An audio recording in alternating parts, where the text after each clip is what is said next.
Namaste. My name is Samidha Kolhatkar. Welcome to this session where we'll focus on the hips and thighs, the two areas which often hold stiffness, tension, and even emotional stress.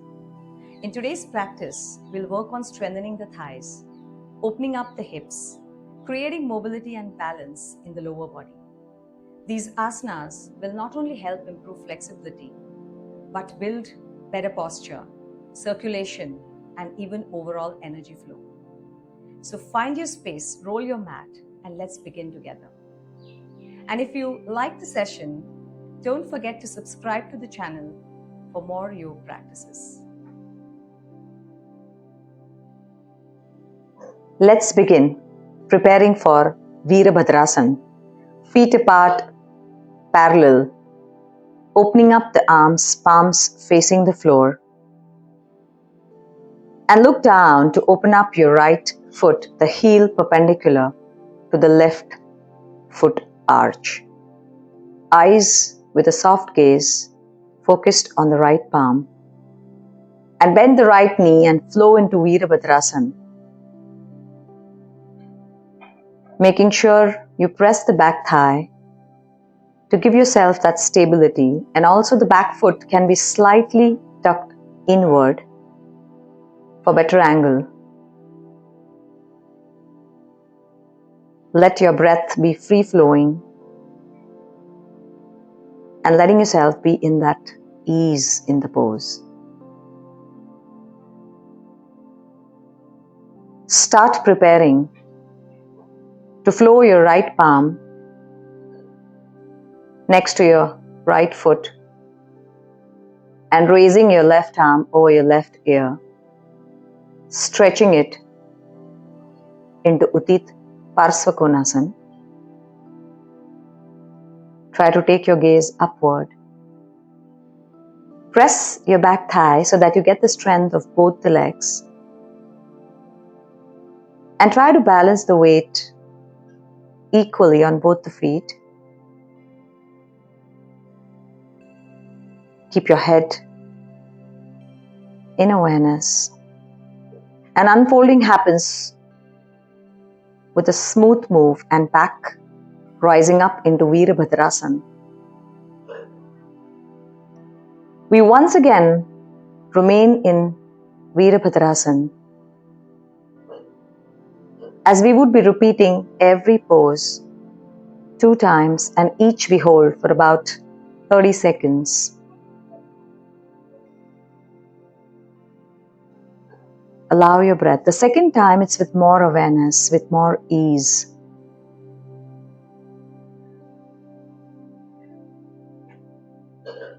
Once again, flow into Utthita Parsvakonasana.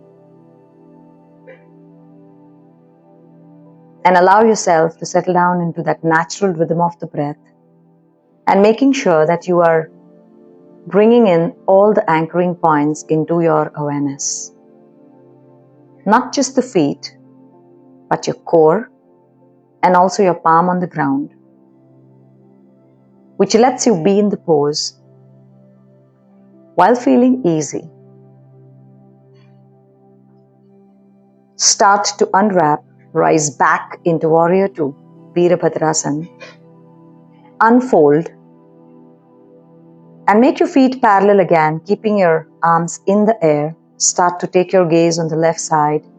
Look down, open up your left foot. Check the arch and heel.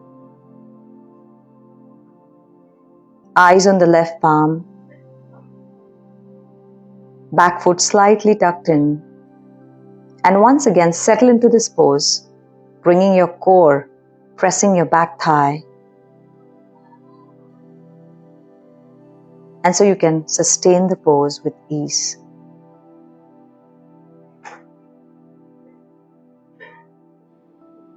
We now bring the palm down on the ground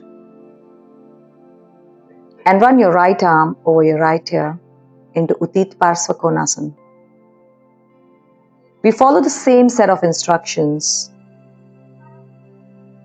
bringing equal weight on both the feet.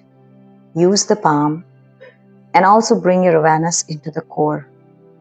eyes upward, head upward.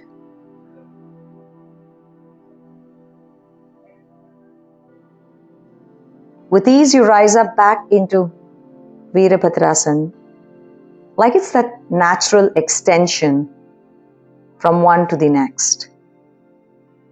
Once again, you get a chance to be with Veerabhadrasana and see if there's any place that you can improve, work on as we're repeating this.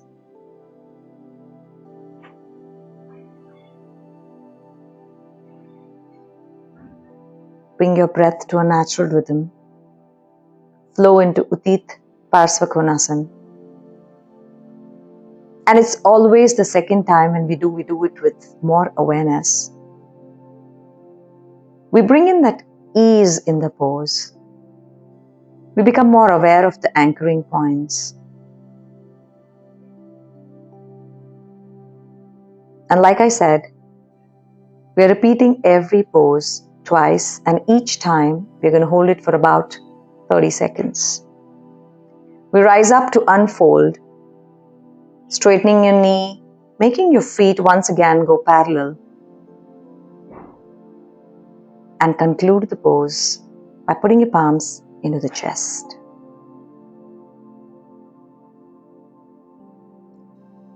We now prepare ourselves, opening up the arms and flowing into Utkatasana, where we bend the knees. We keep feet a little apart, enough for you to feel balanced. Try to straighten your spine as much possible, making sure you're not arching your lower back excessively. And bring your awareness in the breath and the core. That is what helps us sustain this pose. We have the next piece, so lift your heels, pop them up above the ground. And now you're creating work for your thighs, for your glutes. Your core has to be more present. And when we straighten the legs and conclude, we now prepare for the next upcoming balance, which has this base of Utkatasana. So once again, flow into Utkatasana, lift your right foot, place it onto the left knee, palms in the chest, elbows apart, and try to get into that angle which lets you sustain. So align your neck and spine. With your left knee bent, so now it's a one-legged balance and the knee bend. Let your breath and core support you into this posture and slowly unfold and return. Allow yourself to breathe and prepare for the other side, rolling up your arms, inhaling, flowing into Utkatasana, getting your bearing. Get your core, your breath aligned. Make sure you're not overarching your lower back. Distribute your weight.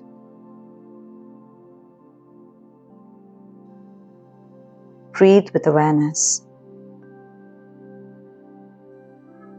And from this place, you know where you're going is lifting your heels, making it more intense, preparing you for what's coming next. And just go with the flow. Keep breathing, don't stop breath. Straighten, open, and once again, flow into Utkatasana.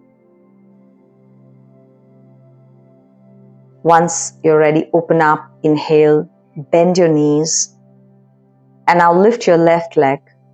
Put your left foot onto the right knee, while your palms swing into the chest. Set in that angle that lets you balance. That's extremely important, apart from what we've been doing with breath and core, that you have to find that rhythm in the way you settle into the pose, which allows you to be in the pose. Keep your foot flexed. Unfold, open up, and prepare yourself for the next, which is where we are in Dandasana. And start lifting into Navasana, keeping your breath aligned, neck easy, arms stretched forward, spine aligned with feet raised up. And let the whole energy, let the whole awareness be flown through the core. The more that you're able to integrate the core, the more you will breathe easy and be able to sustain the pose and remain where you are. So just go with the flow.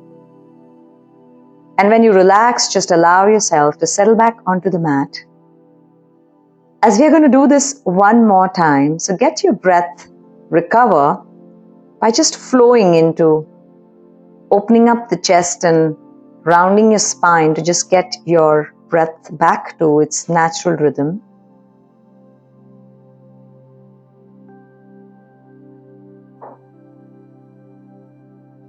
And second time, when you start to prepare, you will be more at ease because you know exactly where you're going. You straighten your spine, you align your neck, you stretch open your arms, you lift your legs, you flex your feet so that they remain while they're suspended with some amount of straightness which comes from flexing the feet. Keep breathing. At no point should you stop breath. Relax the expressions on your face and try to bring a smile. When you return, you'll be proud of yourself. The last piece that we will flow into is Setubandhasana. Lift up your hips and glutes with your chin tucked in, feet parallel, thighs parallel, knees definitely not opening out, palms tucked beneath, and curled shoulders, which will let you remain in the pose. And every inhale is a chance to keep your hips and glutes above the ground. Keep your chin tucked in so that you protect your neck. And coming down is a slow flow. Neutralize by pressing your thighs. And you once again prepare for the second time.